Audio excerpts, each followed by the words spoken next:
नमस्कार, केबी न्यूज़ देख रहे हैं आप। केबी न्यूज़ खबर आपकी में आपका स्वागत है। उत्तराखंड के पौड़ी गढ़वाल संसदीय सीट में चुनावी घमासान जारी है और इसका केंद्र बनता जा रहा है कोटद्वार। कोटद्वार में आज गणेश गोदियाल पहुंचे तो धीरे धीरे जैसे जैसे चुनाव का समय नज़दीक आ रहा है उनकी बोली भाषा भी तल्ख होती जा रही है। श्रीनगर में आज योगी आदित्यनाथ आए थे अनिल बलूनी के प्रचार के लिए। कोटद्वार में पहुंचे गणेश गोदियाल तो उनके साथ जोड़ीदार के रूप में मौजूद थे पूर्व काबीना मंत्री सुरेंद्र सिंह नेगी। झंडा चौक में पैर रखने की जगह नहीं थी, बहुत बड़ी संख्या में वहाँ पे लोग आए थे और गणेश गोदियाल ने क्या नहीं कहा, क्या क्या नहीं कहा बीजेपी के लिए, वो आप आगे देखिए। शादी विवाह का मौसम है आजकल, तो सभी लोगों को कहीं ना कहीं जाना है, हमें भी कहीं ना कहीं जाना होता है, तो ज़्यादा एडिट नहीं कर रहे हैं। तो आपको दिखाते हैं कोटद्वार के झंडा चौक में गणेश गोदियाल ने दिया जोरदार भाषण, कुछ गढ़वाली में कुछ हिंदी में, और उन्होंने चुन कर सरकार पर निशाना साधा। जो नहीं कहना था कभी वो आज उन्होंने कह दिया। उन्होंने ये भी कहा मुझे तो इतना बड़ा ऑफर था कि मैं आपको बता नहीं सकता, चुनाव की मर्यादाएं होती हैं। और उन्होंने ये कहा कि बीजेपी की तिजोरी में इतना धन नहीं है कि जो गणेश गोदियाल को खरीद सके। और क्या क्या कहा बताते हैं आपको, थोड़ा बड़ा बन जाएगा वीडियो, पूरा वीडियो देखिए आप। और अब कल और परसों 2 दिन हम आपको दिखाएंगे। गृह मंत्री अमित शाह पहुंच रहे हैं कोटद्वार भाबर के दुर्गापुरी में, जहां पर से हम चलाते हैं चैनल। तो आज देखिए झंडा चौक में गणेश गोदियाल की सभा, और कल से आपको दिखाएंगे बीजेपी का कार्यक्रम। तो बने रहिए केबी न्यूज़ के साथ। चलिए केबी न्यूज़ देख रहे हैं आप। केबी न्यूज़ खबर आपकी में आपको दिखा रहे हैं कोटद्वार के झंडा चौक में गणेश गोदियाल की सभा होने वाली है। अभी सभा शुरू नहीं हुई है, बहुत सारे बच्चे सपोर्ट कर रहे हैं, तो चलिए दिखाएंगे आपको। कोटद्वार के झंडा चौक में पहुंच रहे हैं गणेश गोदियाल, और उससे पहले कैसी है भीड़ भाड़ दिखाते हैं आपको। बने रहिए एक बार मेरे साथ जोर से तुम संघर्ष करो, गणेश गोदियाल तुम संघर्ष करो, गणेश गोदियाल सुरेंद्र सिंह नेगी,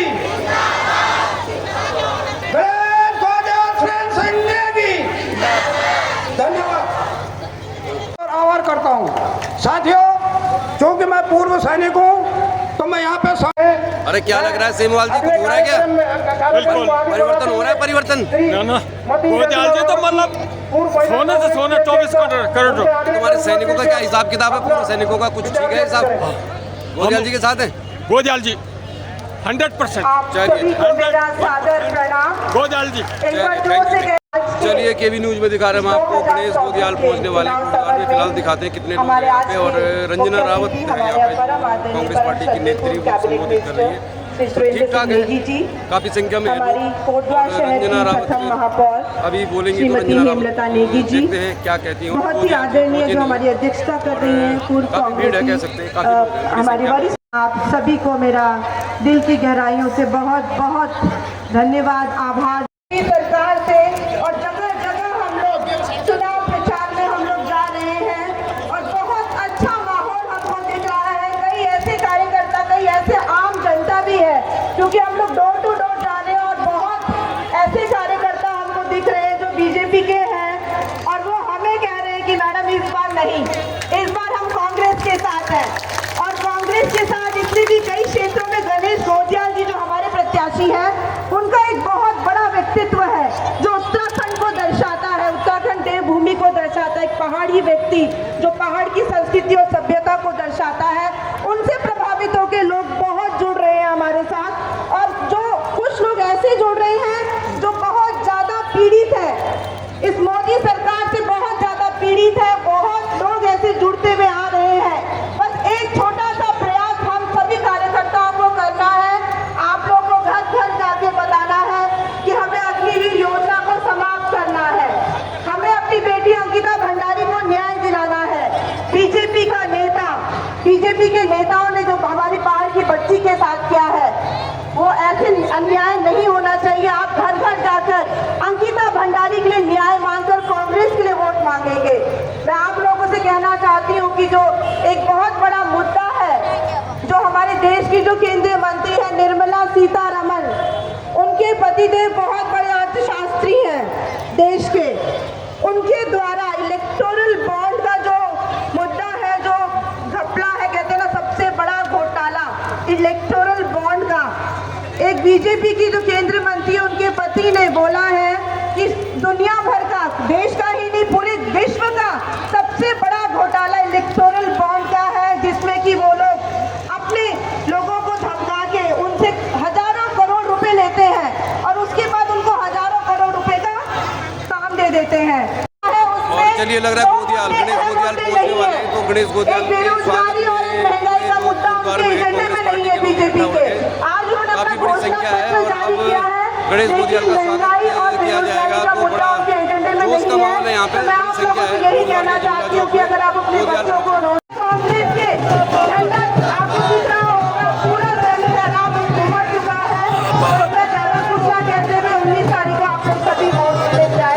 जगह नहीं है यहाँ पे। और आप देख सकते हैं झंडा चौक जो है पूरी तरह से खचाखच भरा हुआ है, पैर रखने की जगह नहीं है। और अभी तो गोदियाल पहुँचे नहीं है, तो फिलहाल आप देखिए केबी न्यूज़ में दिखा रहे हैं हम आपको। गुरुद्वार के झंडा चौक में गणेश गोदियाल के इंतज़ार में लोग हैं और यहाँ पे बहुत बड़ी संख्या में लोग आए हुए हैं। तो काफ़ी बड़ी संख्या है गुरुद्वार में। ये सबसे बड़ा कार्यक्रम है अभी तक कांग्रेस पार्टी का। और आप खुद देख लीजिए क्या सीन है, क्या संख्या है। और आगे भी आप काफ़ी आगे हैं तमाम पदाधिकारी मौजूद है। मैं कार्यक्रम में उनका भी हार्दिक अभिनंदन करता हूँ, वंदन करता हूँ। चलिए फिर केबी न्यूज़ में दिखा रहे हैं आपको कोटद्वार के झंडा चौक में गणेश गोदियाल का स्वागत हो रहा है। और गणेश गोदियाल के स्वागत में आप देखिए काफ़ी बड़ा जन सैलाब है यहाँ पे। और अभी लोगों का आने का सिलसिला जारी है, तो कह सकते हैं आप कि काफ़ी सारी संख्या में लोग हैं और काफ़ी बड़ा ये कार्यक्रम लग रहा है। अभी गणेश गोदियाल पहुँचे नहीं है, पूर्व काबीना मंत्री पहुँचे हुए यहाँ पे। और ये देखिए आप कांग्रेस के झंडे लहराए जा रहे हैं यहाँ पे। चलिए फिर देखिए आप काफ़ी बड़ा है ये जन सैलाब और काफ़ी बड़ी संख्या में लोग आए हैं। आपको थोड़ा मंच की ओर भी दिखाएंगे हम आपको, लेकिन आप देख सकते हैं ये बहुत लंबे समय बाद हो रहा है कि कोटद्वार में लोकसभा चुनाव में इतने ज़्यादा लोग आए हैं। तो ये संभवतः आखिरी सभा है कांग्रेस पार्टी की कोटद्वार में। ये मोदी जिंदाबाद का हमारा जानवर कौन बढ़िए। तब वो छोटा छोटा नेता होंगे ना बीजेपी का, वो सुन लो वो बिका हुआ ओल बाल यार बड़ी बात है क्या। ओल बाल पूरा विधायक का कोटद्वार बने विधायक की बढ़ेगी विधायक का हुआ किसी की जब जाए तो फिर बोला मोदी जिंदाबाद। अब विधायक साहब और पूछेगी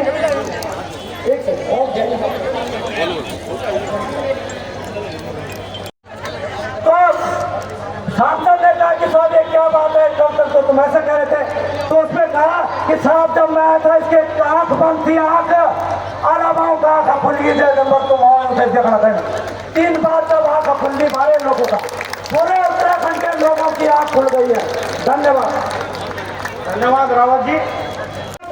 चलिए गणेश गोदियाल का इंतजार है यहाँ पे और गणेश गोदियाल पहुँच रहे हैं। देखिए आप दूर से अगर आपको दिखाई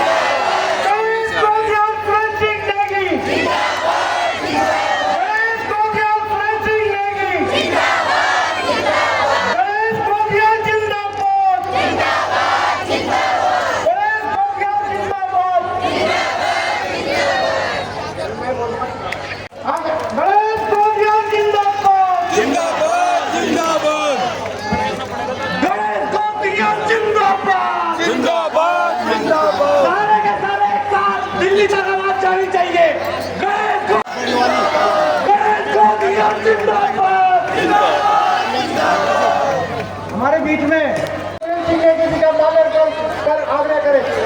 मैं कुछ चौहान जी का आग्रह करूँगा।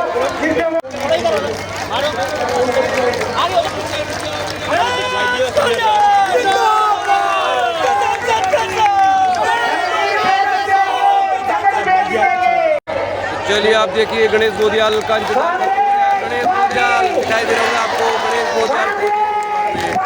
गणेश गोदियाल पहुंचे हैं।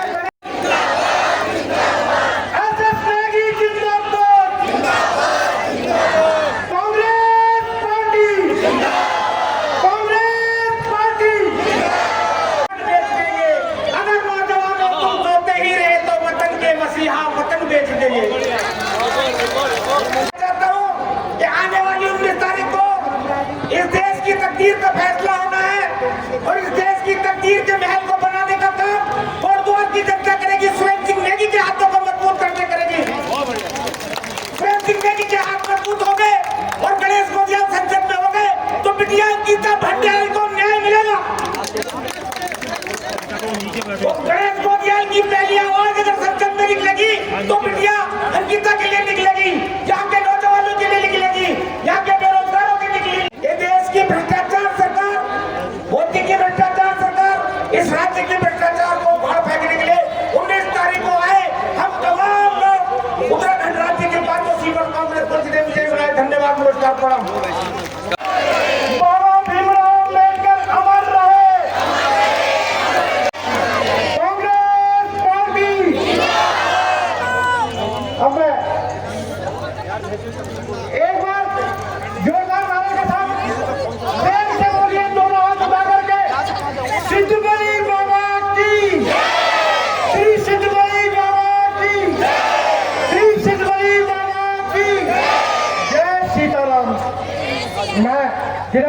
उत्तराखंड के प्रिय नेता, गरीबों के मसीहा, उत्तराखंड सरकार में पूर्व कैबिनेट मंत्री प्रदम संजय नेगी जी, हमारे गढ़वाल लोकसभा के प्रत्याशी कर्मठ जुझारू, गढ़वाल का नाम रोशन करने वाले वयोवृद्ध नेता हमारे शिखा गुप्ता जी, तमाम सम्मानित मंच वो मेरे तमाम क्षेत्र के बहुत बहुत आदर, बहुत बहुत अभिनंदन, बहुत बहुत स्वागत।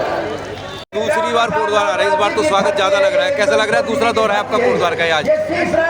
बहुत अच्छा लग रहा है। जिस प्रकार से लोगों के चेहरों पर ये जज्बात दिख रहे हैं, ये प्रेम दिख रहा है, इससे मुझे लगता है कि निश्चित रूप में जो समा बंधा है वो इस रूप में है कि गढ़वाल लोकसभा संसदीय क्षेत्र में जो है मुझे जनता आशीर्वाद देने वाली। अगर रामनगर में प्रियंका गांधी के आने से कुछ जोश बढ़ा है? रामनगर में आई है प्रियंका गांधी, तो उससे कुछ जोश बढ़ा है? इसको साइड कर क्या रामनगर में प्रियंका गांधी के आने से कुछ जोश बढ़ा है? हाँ, निश्चित रूप में उसका बहुत बड़ा असर हमारी 5 सीटों पर है, बड़ा इजाफा है। चलिए बहुत बहुत हाथ का बटन होगा, उसी का बटन दबाना है और गोगा जी को जिताना है। मैं ज्यादा कुछ न कहते हुए बहनों से विशेष आग्रह, धन्यवाद भगवान जी, सर्व की तमन्ना सब लोगों ने कान बंद से बहनों से विशेष आग्रह कि 2 नंबर का खाना, हाथ का खाना, उसी का ही बटन दबाना और भाई गणेश को जिताना। धन्यवाद। है कांग्रेस पार्टी। मैं कार्यक्रम के आगे संचालन के लिए अपने पूर्व नगर पालिका अध्यक्ष आदरणीय विजय नारायण जी को आमंत्रित करता हूँ। मैं बहुत गणेश गोदियाल जी, मंच पर उपस्थित पूर्व कैबिनेट मंत्री श्री सुरेंद्र सिंह नेगी जी एवं सम्मानित मंच और यहाँ पे उपस्थित मेरी मातृशक्ति भाइयों और बहनों, आज एक झंडा चौक की सभा में दिखाई दिया कि हम कितने 1000 वोटों से जीतने वाले हैं। आज एक रैली जनता पार्टी स्वर्गासन में थी, ऐतिहासिक रैली वहाँ पे हुई और निश्चित तौर पे पूरे तरह से हम भारी मतों से लीड लेके आगे जाएंगे और कोटद्वार की जनता को और आगे बढ़ाएंगे। हमारा प्रमोद रावत जी सोशल मीडिया के हमारे प्रदेश सचिव हैं, उनके द्वारा निर्मित है। इसी क्रम में मैं विजय रावत जी पीछे से आवाज तो मारिए, गढ़वाल का नाम, हमारा सांसद कैसा हो, हमारा सांसद कैसा हो। पिछले 10 सालों में कोटद्वार पूरे उत्तराखंड के साथ क्या कुछ नहीं हुआ। यूं तो हमने आप लोगों को एक पत्र दिया है जिसमें सभी बिंदुओं को हमने दर्शाने का प्रयास किया है, लेकिन फिर भी यह अवसर है, इतनी बड़ी संख्या में अगर आप यहाँ पर आए हैं, हम आप लोगों को कुछ जानकारी देना चाहते हैं। आपको मालूम होना चाहिए ये पूरा का पूरा उत्तराखंड क्षेत्र सैनिक बाहुल्य क्षेत्र कहलाया जाता है। हम लोगों ने इसी मंच से 2005 और 6 का वो समय याद दिलाना चाहता हूँ, जब यहाँ पे मोतीलाल वोरा जी आए थे। जो केंद्रीय विद्यालय हम लोगों ने स्वीकृत किया था, आखिर क्यों नहीं बना, यह हमारा पहला प्रश्न है। हम दूसरा प्रश्न करना चाहते हैं कि यहाँ पर जो देहरा और मसूरी एक्सप्रेस जाया करती थी, केंद्र का मसला है, जिसमें हमारे यहाँ के सैनिक जो है अपने गंतव्य स्थान पर जाते थे और अपनी ड्यूटी करने के लिए जाते थे और घर आते थे तो अपने उत्तराखंड के अंदर आते थे। इन लोगों ने देहरा एक्सप्रेस बंद कर दी, ये सौगात है आपके लिए। उन्होंने जो है मसूरी एक्सप्रेस बंद कर दी, ये सौगात है आपके लिए। लेकिन धन्यवाद करना चाहते हैं सुप्रीम कोर्ट का, उन्होंने सिर्फ जो है एक्सप्रेस चलवा दी, जिसमें कोई सरकार का योगदान नहीं है। आपके साथ बहुत बड़ा घिनौना अपराध किया जाता रहा है और आज हम चंद्र खान मोटर मार्ग जिसकी स्वीकृति ईपीआई कंपनी से दिलवाई थी और दिलवाने के बाद ऊपर काम लगवा दिया था, ईपीआई लग गई थी, काम प्रारंभ हो गया था। आपको फिर याद दिलाना चाहता हूँ, उत्तराखंड के साथ किए गए, मैं याद दिलाना चाहता हूँ आपको। 2007 में इन्होंने जो है ईपीआई कंपनी को काम करने से रोक दिया, जिसका मेरे पास पत्र है, आज मैं पत्रकार बंधुओं को इसको दूंगा। इसमें लिखा है कि 20/9/2007 जब यहाँ पर बीजेपी के विधायक थे और बीजेपी की सरकार थी, वीसी खंडूड़ी सम्मानित खंडूड़ी जी जो है मुख्यमंत्री थी, इन्होंने रोकने का काम किया इस लालधान चिल्लर खाल मोटर मार्ग। आपको एक बात और कहना चाहता हूँ कि यहाँ पर जब भी जो है भारत भाजपा के केंद्रीय मंत्री आते हैं, तब जो है गडकरी, नितिन गडकरी आए थे, उन्होंने छाती पीट कर कहा था कि मैं इस सड़क को 4 लेन की बना दूंगा, लालधान चिल्लर खाल मोटर मार्ग। मैं कोटद्वार से लेके नजीबाद और नजीब कोटद्वार से लेके दुगड्डा मोटर मार्ग की हालत ठीक कर दूंगा, ये एनएच किए हैं। मैं आप ही से पूछना चाहता हूँ, जाकर देखिए इस मोटर मार्ग की हालत क्या है। कोटद्वार से लेके नजीबाद तक आप 1 घंटे का सफर है, सफर का जब 15 मिनट में पूरा होता है। यहाँ से जो है दुगड्डा जाएंगे, हालत कमजोर हो जाती है, पूरा खड़े सब करने लगता है। ये सौगात दी इन्होंने, लेकिन इन्होंने एक चाल चली है कि जब कोई वीआईपी, कोई मंत्री चुनावी दौरे पर आता है तो दोबारा नहीं आता उस स्थान पे, क्योंकि सवाल पूछा जाएगा। जिन्होंने यहाँ पर मेडिकल कॉलेज हम लोगों ने स्वीकृत किया था, उसको बंद कर दिया, जिसमें हजारों बच्चों को रोजगार मिलने वाला था। आपको स्वास्थ्य सेवाएं अकेले कोटद्वार में मिलने वाली थी। वर्णाश्रम का विकास, जिसके लिए 22 करोड़ रुपए हम लोगों ने स्वीकृत कर दिया था, पैसा इन्होंने वापस मंगवा दिया, जिसमें हजारों बच्चों को रोजगार मिलने वाला था। आपने लालधान चिल्लर खाल बन नहीं सकता, सुप्रीम कोर्ट और जो है ग्रीन ट्रिब्यूनल में वो मामला फंसा हुआ है। आपसे हम ये बात करना चाहते हैं कि यहाँ पर हमने जो ईप्ले कंपनी की जो है दास्तान, उसको हम आपको देंगे। जब इन्होंने 2007 से लेके 12 तक लालधान चिल्लर खाल मोटर मार्ग नहीं बनाया, कुछ भी उसमें आगे नहीं बढ़ाया। फिर हम लोग 2012 में आए और 2012 से लेके 17 में हम लोगों ने इसको फिर जो है RTI 81 से स्वीकृत करवाया। काम प्रारंभ हो गया, लेकिन फिर सरकार बदल गई, इन्होंने फिर वही ड्रामाबाजी करने लग गई। एलिवेटेड रोड स्वीकृत करवाए हरीश राव जी जब मुख्यमंत्री हुआ करते थे। और वाइल्ड लाइफ, जो स्टेट वाइल्ड लाइफ कमेटी होती है, जो सेंट्रल वाइल्ड लाइफ कमेटी होती है, उसमें एलिवेटेड रोड स्वीकृत की और 13 किलोमीटर का जो है पूरा का पूरा जो है आज यहाँ कोटद्वार की जो व्यवसाय की हालत है, आज वो नहीं होती अगर ये रोड बन गई होती। यहाँ गया, आपको याद दिलाना चाहता हूँ 2012-13 में जब यूपी की सरकार थी, मनमोहन सिंह जी प्रधानमंत्री होते थे, तब जो है $140 प्रति बैरल जो है कच्चा तेल का मूल्य था अंतर्राष्ट्रीय बाजार में। तब जो है 400 रुपए का सिलेंडर था, 60 रुपए का पेट्रोल था और 50 रुपए की 55 रुपए की डीजल था। जब वो घट के $40 प्रति बैरल हो गया, यानी $100 का जो है फर्क पड़ गया, लेकिन आपका जो है डीजल की कीमत, पेट्रोल की कीमत, रसोई गैस की कीमत बढ़ती रहे, 1100-1200 रुपए हो गई। आप इस चीज को क्यों नहीं महसूस करते हैं? आप क्यों नहीं इसका आंकलन करते हो? आप क्यों नहीं इन बातों पर ध्यान देते हैं? ये मैं आपको बताना चाहता हूं और इसके लिए लड़ाई आपको करनी है। ये सही मौका है, ये अवसर भी है। पूरे भारत के अंदर ही नहीं, पूरे उत्तराखंड के अंदर ही नहीं, पूरे भारत के अंदर इस समय परिवर्तन की बयार चल रही है और इस बयार में अगर आप लोग जरा से भी चूक गए तो बहुत बड़ा नुकसान होने वाला है। हुआ करती थी, सरकार ने उनको बंद कर दिया।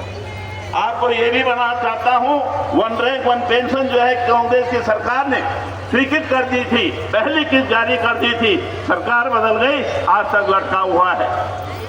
क्यों लटका हुआ है, किस लिए लटका हुआ है, इसको आपको महसूस करना है। आपको यहाँ रोजगार जिन्होंने दिया नहीं, उल्टा रोजगार छीनने की स्कीम यहाँ लागू कर दी। 18 साल में बच्चा भर्ती होगा, 22 साल में घर आ जाएगा, न उसको पेंशन मिलेगी न कुछ भी मिलेगा। आज के बाद पेंशन जो चलता है, इन्होंने पुरानी पेंशन बंद कर दी, इन्होंने जो है आने वाले सैनिकों की पेंशनें बंद कर दी। आखिर कैसे जो है पालन पोषण कर पाएगा उत्तराखंड का वासी? ये घिनौना मजाक, अब आपको मजाक का बदला देना है 19 तारीख को। ये मैं आपसे अनुरोध करना चाहता हूँ। आप सब लोगों से कहना चाहता हूँ कि यहाँ पर बहुत सारे वादे इन्होंने किए थे, बहुत सारे वादे किए थे, लेकिन एक भी वादा क्या पूरा किया? ये आते हैं नए नए जुमले चलाते हैं, आप भावुक होते बह जाते हैं, वोट उनको दे देते। आने वाले 5 साल पछताने के अलावा आपके पास कुछ भी नहीं। यह अवसर है पछताने नहीं, अच्छे दिन लाने का। हम ये कहना चाहते हैं आप सब लोगों से कि अगर आपने इनकी बातों में ना आकर अपने विवेक से, अपने जो इस समय वास्तविक रूप में धरातल में जो सच्चाई दिखाई दे रही है उसके आधार पे आपने वोट दे दिया, तो निश्चित रूप से हम लोग पूरे देश के अंदर सरकार बनाने जा रहे हैं, सरकार बनाने जा रहे हैं। फायदा किसका होने वाला है? फायदा आप लोगों का होने वाला है, आम जन का होने वाला है, उत्तराखंड वासियों का होने वाला, हर भारतीय का होने वाला है। मेरी आप सब लोगों से दरखास्त है कि इन बातों को आप ध्यान रखेंगे तो निश्चित रूप से हम आगे बढ़ने का प्रयास करेंगे। जिन लोगों ने जो अगर इन्होंने नोटबंदी नहीं की होती तो आज मैं समझता हूँ ये सोने की चिड़िया की दिशा में आगे बढ़ने वाला एक काम। लेकिन दुर्भाग्य है, इस चीज को विचार करना हम लोग भूल गए, मुद्दों की लड़ाई को हम भूल गए, मुद्दों पर हम लड़ना भूल गए, हम सिर्फ और सिर्फ लुभावनी और टिप्पणी बातों पर करने आए। मैं एक सवाल करना चाहता हूं आपसे कि परम आदरणीय हमारे देश के प्रधानमंत्री IDPL लिस्ट के इसमें आए, अच्छा किया, आते हैं, देश उनका है, देशवासी भी जो है स्वाभाविक रूप से उनको प्रणाम करते हैं, नतमस्तक होकर। लेकिन एक सवाल मैं करना चाहता हूं, उस मंच पर बहुत सारे लोग बैठे थे, बहुत सारे नेता बैठे हुए थे। उसी IDPL से 500 मीटर की दूरी पर अंकिता भंडारी की हत्या हुई थी। उसी IDPL से 500 मीटर की दूरी पर अंकिता भंडारी की हत्या हुई थी। एक शब्द भी किसी ने नहीं कहा। उसके माता पिता दर जो है भटक रहे हैं, कभी कोर्ट जा रहे हैं, कभी वकील के पास जा रहे हैं, कभी जो है न्यायालय में चक्कर काट रहे हैं, न्याय नहीं मिल रहा है। ये है आपके साथ सम्मान, उनका महिलाओं के प्रति सम्मान, उत्तराखंड की बेटियों के प्रति ये सम्मान है। आप लोगों ने इस चीज का बदला लेना है। कई बेटियों के साथ इस प्रकार के घिनौने अपराध होते रहे हैं, इनके लिए जनता महत्वपूर्ण नहीं है, इनके लिए उनका बीजेपी का कार्यकर्ता पदाधिकारी इंपॉर्टेंट है। और इसीलिए न तो VIP का नाम जो है खोला जा रहा है और ना ही उस व्यक्ति को अरेस्ट किया जा रहा है जिसने ये साजिश रची। तो मेरा आपको, आप लोगों से सिर्फ इतनी ही विनती करना चाहता हूं कि अगर ये अपील करना चाहता हूं कि कभी कभी हम सच बोलने वाले लोगों को, हम सच बोलने वालों पर भी भरोसा कर लिया करो, वाले लोगों पर भी भरोसा करो।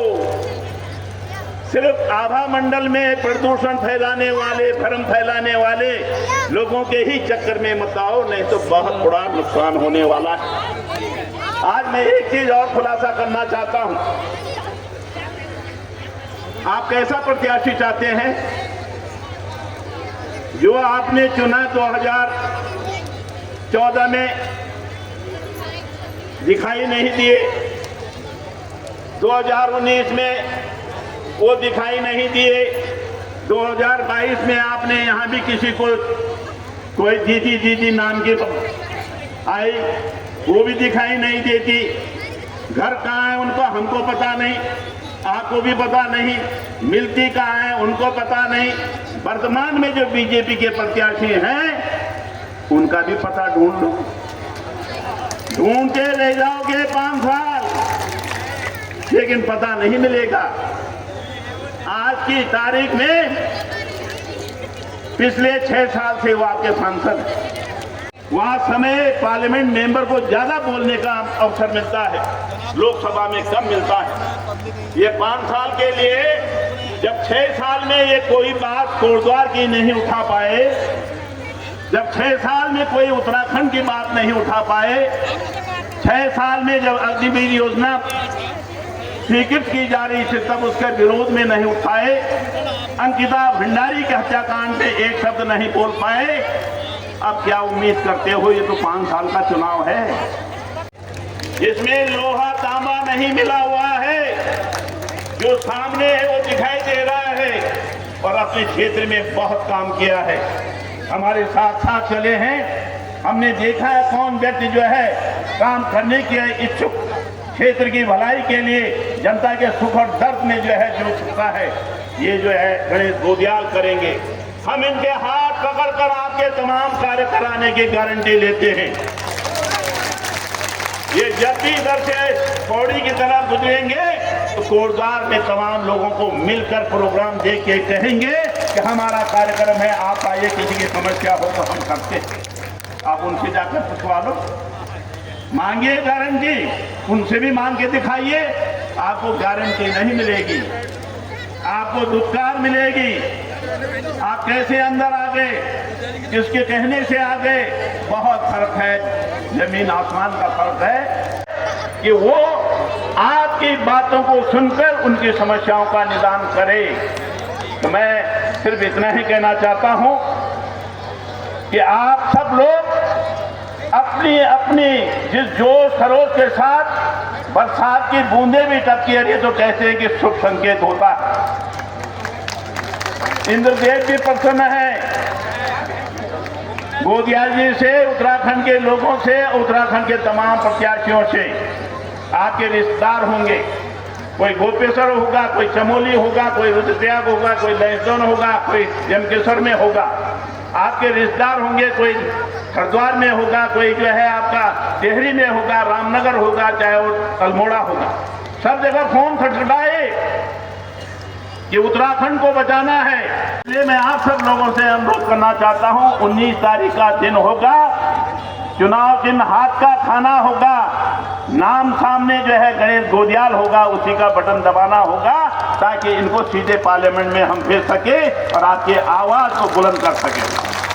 जरा ताली भी बजाइए सबसे,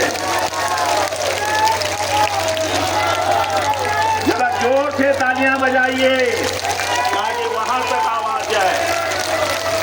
तो मेरा आप सब लोगों से अनुरोध है, चुनाव जिताने की गारंटी आप देंगे और 19 तारीख के बाद की गारंटी हम इनसे लेंगे और हम तमाम बिंदुओं पर जो हमने यहाँ पर चर्चा की, जो हमने पर्चा बना के आपको दिया है, इन सब को करवाने की जिम्मेदारी हम गणेश गोदियाल जी को देते हैं। 2024 के प्रचार कार्यक्रम के तहत आज बहुत ही इस ऐतिहासिक कोटद्वार के केंद्र बिंदु झंडा चौक पे आयोजित इस प्रचार सभा में हमारे सभा की सम्मानित हमारी वयोवृद्ध कांग्रेसी और इस सभा की अध्यक्षता कर रही बहुत ही आदरणीय श्रीमती सीता गुप्ता जी, मैं आप सबको और आदरणीय नेगी जी को तहे दिल से धन्यवाद देता हूं और जीवन में आपसे वादा करता हूं कि ये जो प्रेम आप मुझे दे रहे हैं, इस प्रेम के एवज में अगर मुझे कभी अपना खून भी देना पड़ा तो जीवन भर ये गणेश गोदियाल उस बात के लिए तैयार रहेगा। मेरे आदरणीय साथियों, चुनाव का समय है और चुनाव के समय सभी लोग अपनी अपनी बात करने के लिए यहाँ आते हैं। मुझ पर यहाँ जब मैं बैठा था तो तब कुछ लोग ये कह रहे थे कि भाई गढ़वाली में बोलना, और कुछ लोग ये कह रहे थे कि यहाँ पर आधे लोग ऐसे हैं जो हिंदी भाषी हैं। तो मैंने कहा क्या करूँ, बोले कुछ हिंदी और कुछ गढ़वाली।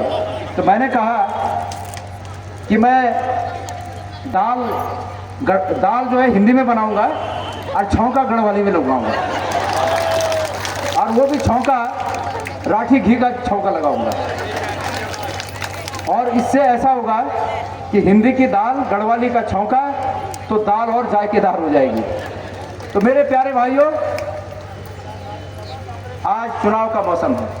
मैं इस आज बहुत ही 14 अप्रैल का दिन है और हमारे बहुत ही एक देवतुल्य, एक ऐसे महान नेता की आज पुण्यतिथि है जिनको भारत का संविधान बनाने का श्रेय मिला, और वो हैं डॉक्टर भीमराव अंबेडकर। मैं उस समय किसी ने ये नहीं सोचा होगा कि इस देश में कभी ऐसी भी सरकार आएगी जो इस संविधान के उन प्रावधानों को बदलने का मन में ख्याल रखती है जो गरीब आदमी के हित में है। लेकिन आज ये स्थिति सत्य है कि दिल्ली में बैठी हुई सरकार इस बात पर आमादा है कि जो प्रावधान गरीबों के हितों की रक्षा करते हैं उन प्रावधानों को बदलने की नीयत ये केंद्र की सरकार रखती है।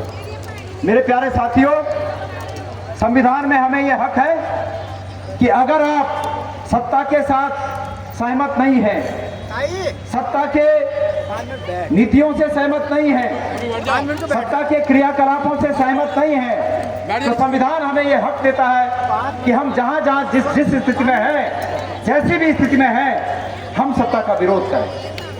हमें यह हक देता है संविधान कि 5 साल में चुनाव आएंगे और यदि सरकार आपकी अपेक्षाओं पर खरा नहीं उतरी है तो इस सरकार को ऊपर से नीचे उतारने का भी आप लोगों को अधिकार है, आप लोगों के पास ताकत है। और ऐसे में आज इस चुनाव की बेला पर हम सब लोग ये जानते हैं कि पुनः ये 5 साल के बाद ये जो अधिकार है हम लोगों के हाथ में आया है कि वही चुनाव लड़ेंगे। लेकिन आप सब जानते हैं कि ऐन मौके पर भारतीय जनता पार्टी बौखलाहट में और डर की हार की डर से जिस प्रकार से सभी कांग्रेस के नेताओं को किसी को डराकर और किसी को ललचाकर अपने साथ समाहित कर रही है, ऐसे में हमारे जो कैंडिडेट थे वो भी उन्होंने भी पलतर फाल मार दी। और जब वो पलतर फाल मार दी ना तो मैंने नेगी जी की तरफ उम्मीद भरी नजरों से देखा। मैंने आदरणीय हमारे बड़े भाई को कहा कि नेगी जी, हम सब लोग उम्मीद के साथ देख रहे हैं और आपको लोकसभा का चुनाव लड़ना चाहिए। नेगी जी ने मुझे कहा कि बोला, मैं समझता हूं कि इस परिदृश्य में आप चुनाव लड़ने के लिए सबसे ज़्यादा अच्छी स्थिति में है। मैंने कहा कैसे? नेगी जी ने कहा कि आप एक तो श्रीनगर के विधायक रहे हो, श्रीनगर का इलाका पूरे लोकसभा के इलाके में पूरे सेंटर में है श्रीनगर। वहाँ से रुद्रप्रयाग बॉर्डर पे है, वहाँ से कर्णप्रयाग बॉर्डर पे है, वहाँ से इस तरफ जो है पूरब की तरफ धुमाकोट बॉर्डर पे है, चौबट्टा खाल बॉर्डर पे है, इस तरफ देवप्रयाग बॉर्डर पे है। तो तमाम जो विधानसभाएं हैं, अधिकांश विधानसभाएं वो सब लगी हुई हैं। तो ये ठीक है कि आप चुनाव लड़ो और हम आपको आशीर्वाद देंगे, और निरंतर उनका आशीर्वाद मुझे मिल रहा है। और इसलिए मैंने इस बात को स्वीकार किया। हाईकमान ने भी कहा, कांग्रेस के तमाम कार्यकर्ताओं ने कहा कि आपको चुनाव लड़ना है, और मैंने इसको स्वीकार किया। मैं इस प्रकार की नहीं थी कि मैं भारतीय जनता पार्टी के धन बल का मुकाबला कर सकूं। मैं 2 बार चुनाव हारा, उसके बाद जो अपनी निजी पारिवारिक दायित्व होते हैं उन दायित्वों का निर्वहन इसी 5 साल के अंतर्गत किया। 3 बच्चों की शादी की, और इससे मैं इस स्थिति में नहीं था कि चुनाव लड़ूं। लेकिन सब ने कहा कि नहीं, आपको लड़ना ही है। तो मैंने भी सोचा कि इस धर्म युद्ध में अगर मैं किनारे बैठा रहूंगा तो आगे आने वाले समय में जब पीछे का इतिहास लिखा जाएगा तो ये माना जाएगा कि गणेश गोदियाल भी डरपोक निकला और इस तानाशाही सत्ता के सामने लड़ने की हिम्मत नहीं कर बैठा। और अंततः मैंने अपने ईमान को साक्षी मानकर, मैंने अपने परमेश्वर को साक्षी मानकर सहर्ष इसके लिए हामी वर्दी कि हाँ, मैं चुनाव लड़ूंगा।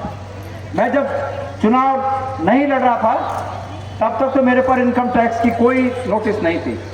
लेकिन जैसे मैंने चुनाव लड़ने के लिए हाँ बोला तो मुझे 6-7-8 साल पहले के डेटों के रिकॉर्ड के लिए धड़ाधड़ इनकम टैक्स के नोटिस आने लगे। इनकम टैक्स के लोग मेरे ऑफिस में गए, मेरे ऑफिस वालों को डराया, मेरे घर वालों को डराया, और मुझे फ़ोन आए कि साहब यहाँ रोज़ सुबह से शाम तक तमाम डिपार्टमेंटों के लोग डराने में लगे हुए हैं। हमारे घर से फ़ोन आए, ऑफिस से फ़ोन आए।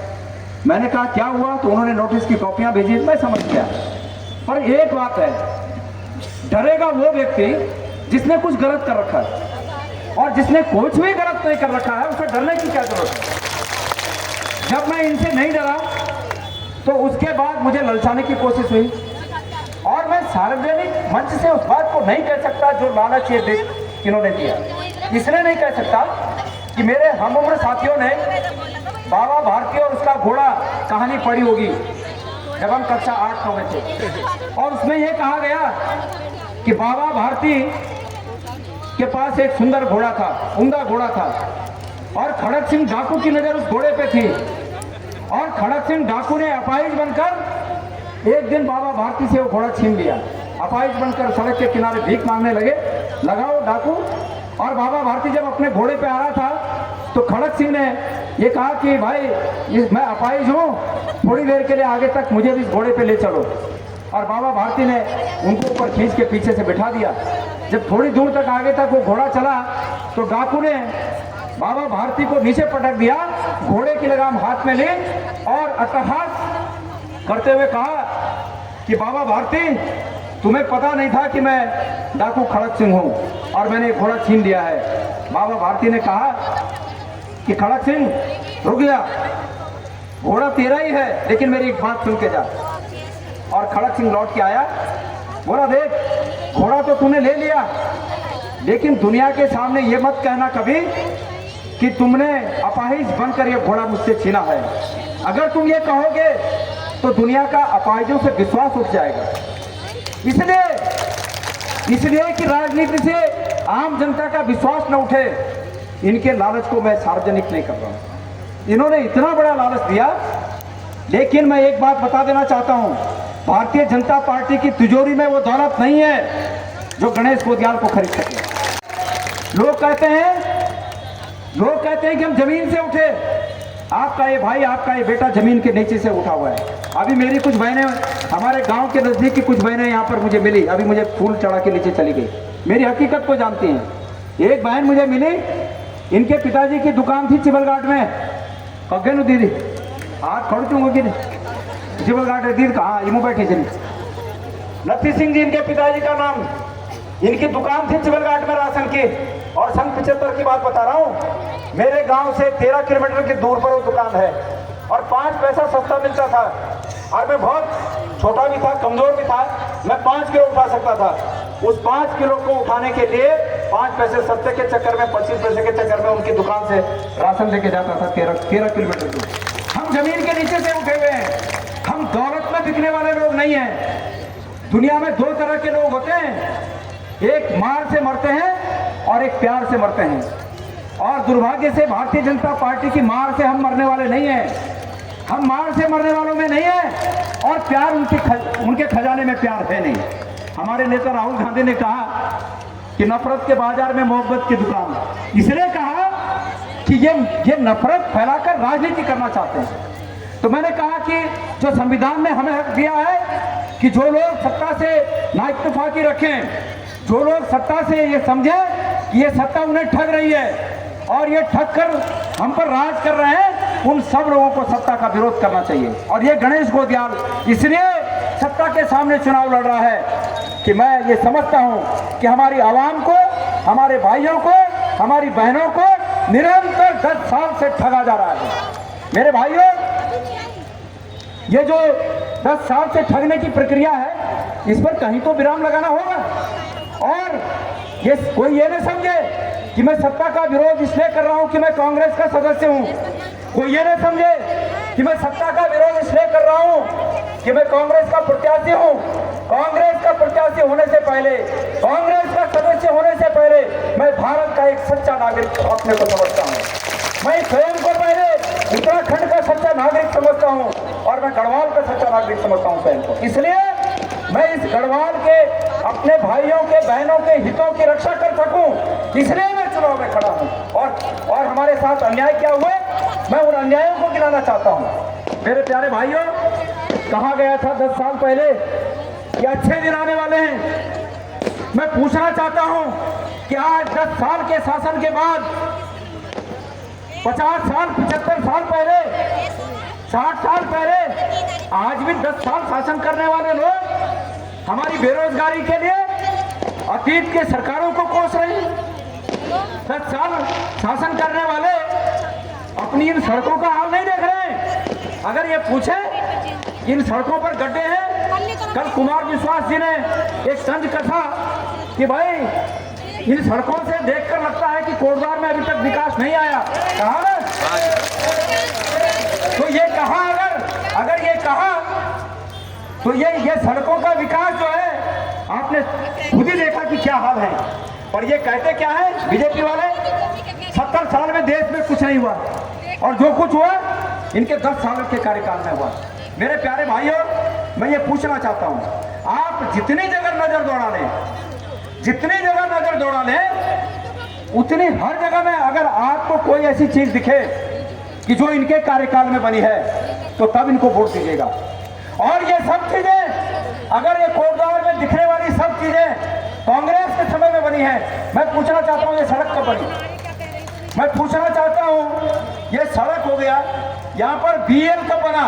मैं पूछना चाहता हूँ कब बना ये बीएल?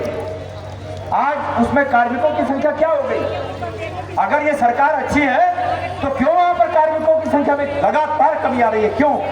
इसका कारण क्या है? इसके साथ साथ ये बीएस हॉस्पिटल कब बना? जब नेगी जी मंत्री थे, आपको याद होगा। इसके साथ साथ अनेक चीजें हैं। सीएम नेगी साहब ने इसको कंबाइंड हॉस्पिटल बनाया था और जब नेगी जी यहाँ से जनप्रतिनिधि बने, मंत्री बने, तो उन्होंने उसको बेस हॉस्पिटल बनाया। मैं पूछना चाहता हूँ कि बीजेपी के समय हुआ क्या? ग्रोथ सेंटर नेगी जी के समय हुआ।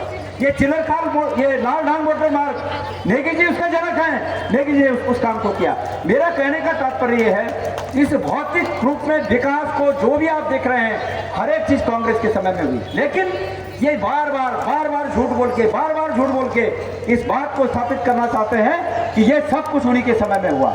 मेरे आने वाले हैं, किसके अच्छे दिन आए? आज बेरोजगारी हमारे उत्तराखंड में युवाओं में 80% बेरोजगारी है, 80% बेरोजगारी है। और उस 80% में युवाओं को जिस दिशा में मोड़ा जा रहा है वो भयानक है। मुझे आगे के लिए अंधकार नजर आता है। आपके कोटद्वार की अगर मैं बात करूं, मैं ये पूछना चाहता हूं, ये फोन में ये जुआ खेला जाता है। इस फोन में ये जो स्मार्टफोन आए हैं, पिछले 6-7 सालों में इसमें जुआ खेलना शुरू हो गया। ये जुआ खेलने की परमिशन किसने दी? ये जुआ खेलने की परमिशन किसने दी? केंद्र की सरकार ने दी है। और इसका खुलासा इस रूप में हुआ कि जब ये इलेक्ट्रॉल बॉन्डों की चर्चा हुई और सुप्रीम कोर्ट ने आदेश दिया कि इलेक्ट्रॉल बॉन्डों की जांच हो, तो उसमें पता चला कि ये जो फोन में जुआ खिलाने वाली कंपनी है, इस कंपनी ने 1380 करोड़ रुपए इनको रिश्वत दी है। 1380 करोड़। तो ये हमारे बच्चों को बर्बाद करें और अपनी राजनीति चमकाएं, उनसे रिश्वत लें। गौमांस का निर्यात करने वाली कंपनी से बीजेपी ने इलेक्ट्रॉल बॉन्ड के नाम पर चंदा लिया। ये सरकार नहीं है, ये गुंडों का गिरोह है, गुंडों का गिरोह। और ये गुंडों का गिरोह मैं इसलिए कह रहा हूं, जिस प्रकार से गुंडे किसी का अपहरण करते हैं और अपहरण करने के बाद फिरौती मांगकर उसको छोड़ देते हैं, ये सरकार वही काम कर रही है। जितने ईडी के तहत गिरफ्तार हुए लोग, ये इलेक्ट्रॉल बॉन्ड में इतने लोगों के रिकॉर्ड हैं जिनको पहले सरकार ने ईडी के तहत गिरफ्तार किया और फिर उनसे इलेक्ट्रॉल बॉन्ड लेकर उनको रिहा कर दिया, उनको माफ कर दिया। तो ये क्या है? ये क्या है? ये फिरौती नहीं है, ये अपहरण नहीं है, तो क्या है? कांग्रेस में कोई रहे तो भ्रष्टाचारी है, और वही अगर भ्रष्टाचारी बीजेपी में चला जाए तो वो सदाचारी है। कौन सा गंगा जल इन्होंने रखा है कि ये गंगा जल छिड़कते हैं और वो गंगा जल से पवित्र हो जाते हैं? अंकिता भंडारी हमारी पहाड़ की बेटी थी। गरीब माँ बाप ने बहुत ही मुश्किल से उस बेटी को पढ़ाया। उनकी नजरों में, उनकी आंखों में उस बेटी के सुनहरे जीवन के सपने थे। और उस बेटी को जब पढ़ाया लिखाया, वो रोजगार की तलाश में जब नीचे गई, तो नीचे जाने के बाद इन भारतीय जनता पार्टी के इन दरिंदों की नजर उस पर पड़ी। और भारतीय जनता पार्टी के जिस नेता के लिए उसकी कुर्बानी ली गई, उस बेटी ने स्वयं अपने एक मैसेज में लिखा अपने एक दोस्त को कि एक भारतीय जनता पार्टी का एक बहुत बड़ा नेता जो वीआईपी है, उसके लिए मुझे दबाव बनाया जा रहा है। और अंततोगत्वा उसने अपनी जान दे दी, लेकिन इन भारतीय जनता पार्टी के दरिंदों के सामने वो झुकी नहीं। मैं नमन करना चाहता हूँ बातों से, भारतीय जनता पार्टी की इस दरिंदगी से अगर हमारा खून नहीं खोला तो ये खून नहीं, ये पानी है। और इसलिए मैं कहना चाहता हूं कि गणेश गोदियाल ने शपथ ली है। आज मां गंगा में डुबकी लगाकर मैंने अपनी शपथ को और पुख्ता किया है और मजबूत किया है कि जब तक अंकिता भंडारी की हत्यारों को हम फांसी तक नहीं पहुंचाएंगे, जब तक उस तथाकथित वीआईपी को हम जो है फांसी तक नहीं पहुंचा देंगे, तब तक चैन की सांस नहीं लेंगे। मेरे प्यारे भाइयों, मेरे भाइयों, मेरे प्यारे भाइयों और बहनों, अच्छे दिन आने वाले हैं। 14 साल पहले क्या कहा गया था?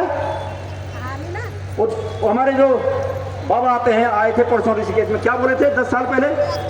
मेरी बहनों, बहुत लंबी छोड़ लेके, मेरी बहनों, गैस का सिलेंडर 470 रुपया पहुंच गया। इनके बोल रहे ढोल 470 रुपया पहुंच गया है। आज मैं पूछना चाह रहा हूं कि आजादी के बाद से 65 साल तक जो गैस का सिलेंडर 470 पहुंचा, आज कितने पे है? कितने पे है? और अब गैस सिलेंडर की बात नहीं करते, अब गैस सिलेंडर की बात नहीं करते। अब परसों आए थे तो क्या बोल रहे थे कि कांग्रेस के लोग धारी देवी को नहीं मानते हैं। अरे भाई, तुम सिखाओगे हमें? धारी देवी हमारी जब से जन्म लिया तब से हम धारी देवी की पूजा करते हैं। और माननीय प्रधानमंत्री जी, आप देवताओं के नाम पे वोट मांगते हो, आप विकास के नाम पे वोट मांगिए। मैं चुनौती देता हूं आपको कि अगर आप में सामर्थ्य है तो आप विकास के नाम पे वोट मांगिए, आप रोजगार के नाम पे वोट मांगिए, आप अंकिता भंडारी के नाम पे और बढ़ के वोट मांगिए। मैं चुनौती देता हूं। लेकिन भगवान के नाम पे वोट नहीं मांगे जाते। भगवान के नाम पे हमारे दिव्यांग, कई दिव्यांग भाई भगवान के नाम पे वोट नहीं मांगते, सहायता मांगते। भगवान के नाम पे वोट नहीं मांगे जाते। भगवान के नाम पे जो मांगा जाता है वो आप सबको पता है। मैं अपने शब्दों में नहीं कहना चाहता उस बात को। लेकिन 470 का सिलेंडर की बात की थी, आज वो 1200 पहुंच गया। और मेरी बहनों, अब मैं क्या बोलूं, उस दिन का सिलेंडर को प्रणाम करके जाइएगा ऐसा कहा था।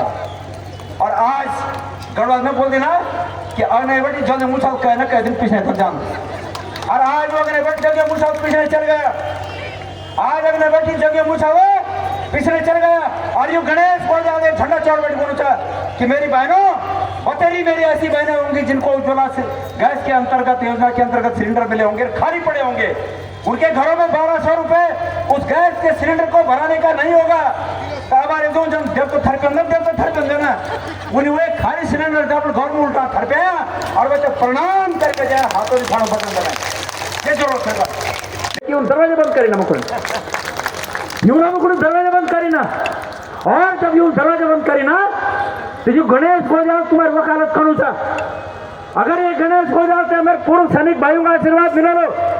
ये गणेश हो जाए संसद में जाके ये जो भर्ती बंद कराई चूंगी, भर्ती खुराल में आपसे वादा करो था ताकि अगर सेलेक्ट नहीं होला तो हम अपने नाम पे फौज में भेजला डमडुम नाम समर।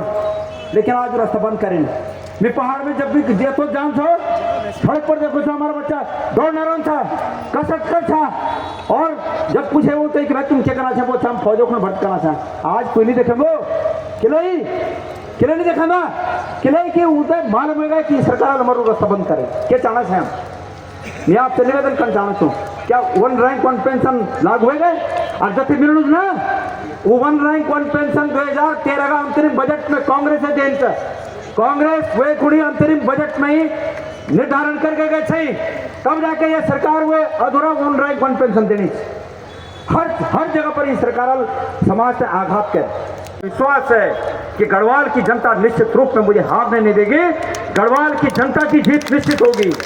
मेरे प्यारे साथियों, यहाँ पर कोटद्वार में हमारे बहुत से पूर्व सैनिक भाई थे। अरे भाई, मेरे भाई बंधु, पूर्व सैनिक भाइयों, हम तुम्हारा बहुत सम्मान करना। मैं बोलना चाहूँ छू, तुम बहुत सौभाग्यशाली छे कि तुम कांग्रेस आ टाइम पर भर्ती हुए और तुम ये सम्माना हकदार छे जो सम्मान आज हम और पार्टी भी तुमसे देनी चाहिए। तुम वो सम्माना हकदार छे। पर भाई जरा आँख खोल के फैसला करा। कांग्रेस आ टाइम पर भर्ती हुए और अपनी मेहनत से ही अपनी जिंदगी को महत्वपूर्ण जवानी के समय तुम बॉर्डर ऊपर निकाले और वे वजह से आज पेंशन लेके सम्मानजनक जिंदगी जीना चाहें। और तुम्हारा भी सुपना होला कि तुम्हारा नौना नाती, हमारा नौना नाती कभी वो भी ऑर्डनरी कैप्टन बनकर रिटायर होना, वो भी पेंशन लेकर होना। लेकिन जब बड़ी सही बात तो सतिया कि अगर यह सरकार रह गई। चलिए, फिर कोटद्वार में गणेश गोदियाल का ये कार्यक्रम था और बहुत अच्छी उन्होंने बातें कही, बहुत बड़ी संख्या में लोग थे, तो बहुत मजा आया लोगों को। कल जो कुछ भी होगा आपको दिखाएंगे। परसों अमित शाह आएंगे दुर्गापुरी में, बाबर में, तो केबी न्यूज़ देखते रहिए आप। चुनाव की हर चल आपको दिखाएंगे। झंडा चौक से अब हम आपसे विदा ले रहे हैं। कल मिलेंगे किसी और के साथ। देखते रहिए केबी न्यूज़ खबर। देखते रहिए केबी न्यूज, खबर आपकी।